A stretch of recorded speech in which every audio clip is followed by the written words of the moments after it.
some people are interpreting this that you left the door open to the president raising taxes by executive action. Is that possible? Well, Ed, what I will leave open is always the president's ability to use his executive authority to move the country in the right direction. This is a little different here, folks. Is the president about to get out his pen again? White House Press Secretary Josh Earnest suggesting the president is indeed open to raising taxes through executive action, through an executive order. Scott Martin, Lisa Booth say, stop right there. Naomi Khan says, bring it on. You think it's okay?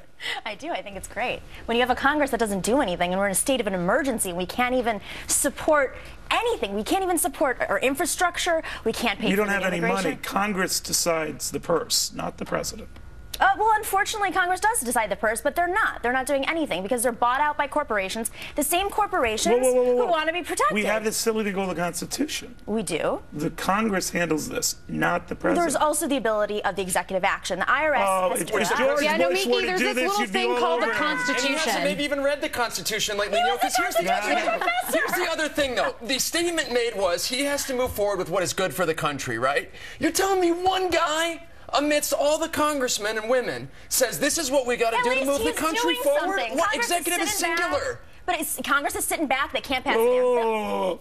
He's doing something like ripping up the Constitution. You argue, well, at least he's busy. He's trying to charge corporations. What does he have, the Constitution on a clipboard? All right, Lisa, what do you think? No, this is a horrible idea, but what do you expect from a president who has demonstrated time and time again that if Congress doesn't give him what he wants, he's going to rule by executive fiat? He did this with the immigration, and he also did this recently with ATF banning certain bullets. But Lisa, here's the caveat I'm hearing from liberals on this, and they are saying this is not raising taxes per se as much as it is closing loopholes and doing the kind of thing that Republicans have agreed to, even though it amounts to over $100 billion over 10 years, not small change. So this isn't like it taking over Congress's job. But it is raising taxes. And look at his budget to give an idea of what he wants to do. In his budget, he asked for a $4 trillion increase in spending and over $1 trillion in taxes. And that's what President Obama wants to do. But ultimately, the people that end up paying are the taxpayers. His immigration executive order is set to increase deficits by almost $9 billion over the next 10 years. He can do whatever he wants. He just can't write a piece of paper. And that's what I'm saying. I mean, that's an area where he just cannot go. But every president has done so. The problem is, every president had a functioning economy. Not to the level that President Obama has. Signed an order to raise taxes. No, never taxes. That's true. But previous presidents had Congress that would actually. Oh, no. I take nothing against the power of a president to use an executive order at its discretion for issues that are germane to him. This is not germane to him. This is illegal. But it seems that the IRS will allow him to do so because they need the money. What do you mean the IRS actually, they've actually expressed reluctance to do so. If you're wrong in that fact. It hasn't even proposed right now. I mean, this is just an idea that was floated by Bernie Sanders, which they're taking into consideration. So it's not a real thing yet. Well, Nomiki actually brings up an interesting point because previous presidents have actually worked with Congress. If you look at Bill Clinton, he actually worked with a Republican-led Congress to enact welfare reform. So actually, Nomiki, there's been presidents in the past who have had a willingness to work with Congress, and we've not seen this from it's my way or the highway of precedent. Is our members of Congress have Barack Obama got over $1 billion in campaign funding over the last couple of elections.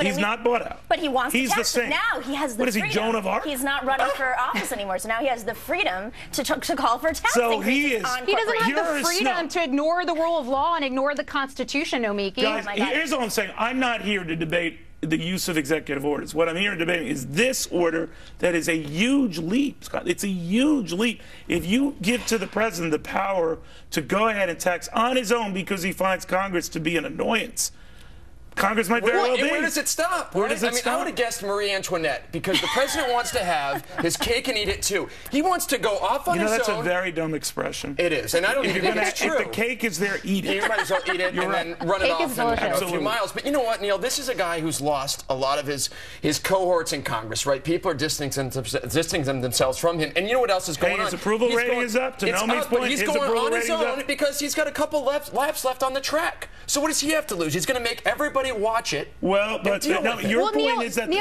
the polls are on the side of the president because they're up to 50%. Right. So obviously you're saying that this is the general public likes this. The general public is appreciative of the fact that the general public is the middle class. And right now what he's trying to do is tax the corporations who've been putting their funds in... The same corporations that hire the middle class. Numiki, I'm so glad you brought up the middle class. So they will be so enthused by this when they start getting laid off. They're not going to be laid off because they're now taking their money out of shell corporations. Numiki, I love the fact that you brought up the middle class because it's middle class families who have suffered the most under President Obama. They're making less than they did.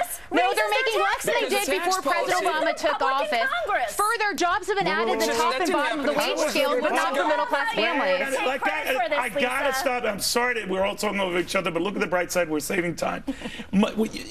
Congress raised taxes. The Democratic majority raised the taxes, pushed through tax hikes that this president wanted. That I don't agree with the process, but that is the way you do it. Congress then follows up and votes on a presidential prerogative. The president won re-election.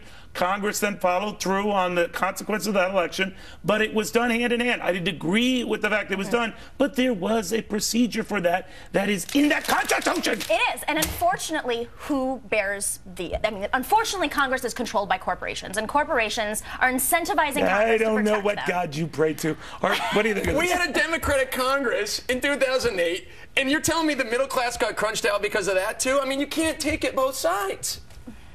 They had full control and could have put in policies that made it. Thank you. All right, well, be careful. With a stroke of a pen, you're all of a sudden kissing our Constitution goodbye. Exactly, and that's what they're doing. And that's what Numiki's supporting right now. Okay, fine. I am supporting the middle class. No, you're supporting to completely ignore the rule of law, ignore our nation's constitutions. Is it legal that corporations have these loopholes where they don't have to get taxed? Actually, our corporate tax rate is the highest in the developed world. All right, it's in the Constitution. Congress has the power of the purse. Tape delay, but I appreciate it. All right, Law and Order told me. I thought your bank account being hacked would cause a fright. Wait till it's your flight.